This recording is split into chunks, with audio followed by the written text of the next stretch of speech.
গুমের ঘটনায় শেখ হাসিনা জড়িত, তার নির্দেশে গুম করে আয়নাঘরে আটকে রেখে করা হতো নির্যাতন। এমন অভিযোগ এনে শেখ হাসিনা সহ ১৩ জনের বিরুদ্ধে শুরুর আবেদন করেন প্রসিকিউশন। এদিকে গুমের মামলা থেকে অব্যাহতির আবেদন করেন আসামিরা। ওয়ালিদ সিদ্দিকের রিপোর্ট।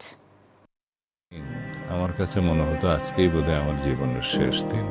বিগত সরকারের আমলে ভিন্নমত দমনের অন্যতম হাতিয়ার ছিল গুম। গুম করে জয়েন্ট ইন্টারোগেশন সেলে নির্যাতন করা হতো, যা পরিচিত ছিল আয়নাঘর নামে। আমি যখন টয়লেটে যেতে যেতাম তখন তোরা আমার বাম হাতের হাত কড়াটা খুলে দিত এবং ডান হাত থেকে আমার হাত কড়াটা ঝুলতো। শেখ হাসিনার পতনের পর উন্মোচিত হয় আয়নাঘর। আয়নাঘর থেকে মুক্ত হওয়া ২৬ জন ট্রাইব্যুনালে মামলা করে শেখ হাসিনা, কামাল ও তারিক সিদ্দিকী সহ ১৩ জনের বিরুদ্ধে। এখানে মোট ২৬ জন ব্যক্তিকে বিভিন্ন সময় গুম করে রাখা হয়েছিল। তার মধ্যে সবচেয়ে বেশি সময় ধরে আটক ছিলেন সেনাবাহিনীরই একজন ব্রিলিয়ান্ট অফিসার ছিলেন ব্রিগেডিয়ার জেনারেল আবদুল্লাহ আমান আজমি সহ আরও ২৫ জন ব্যক্তি।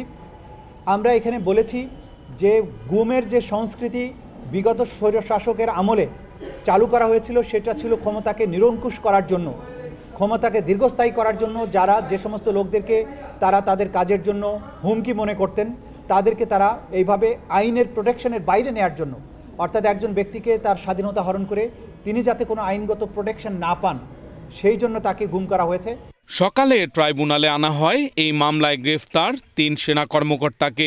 আয়নাঘরে নির্যাতনের ঘটনা ও আসামিদের ভূমিকা তুলে ধরেন প্রসিকিউশন। তাদেরকে ইলেকট্রোকিউট করা হতো, তাদেরকে কাউকে কাউকে ইঞ্জেকশন দিয়ে অজ্ঞান করা হতো। এই যে কাজগুলো ইমিডিয়েটলি আফটার পিক আপ, এই কাজগুলো তারা করতেন। এরপরে তাদেরকে বিভিন্ন জায়গায় নিয়ে যে বন্দি করে রাখা হতো, তার মধ্যে যে প্রধান যে বন্দিশালাটা ছিল সেটা ছিল জেআইসি। আসামিপক্ষ মামলা থেকে অব্যাহতি চেয়ে আবেদন করেন। আর্মির কর্তৃপক্ষের মাধ্যমে কোর্ট অফ ইনকোয়ারি একটা তদন্ত রিপোর্ট হয়েছে এবং সেটাকে বলা হয় তদন্ত আদালত। সেই তদন্ত আদালতে এই ৩ জন আসামি যাদের জন্য আমরা ডিসচার্জ পিটিশন দাখিল করেছি, তারা নির্দোষ প্রমাণিত হয়েছে। এ মামলার অভিযোগ গঠনের পরবর্তী শুনানির জন্য ৮ ডিসেম্বর দিন ধার্য করেছেন tribunal. Walid Siddiqui, Asian television, Dhaka.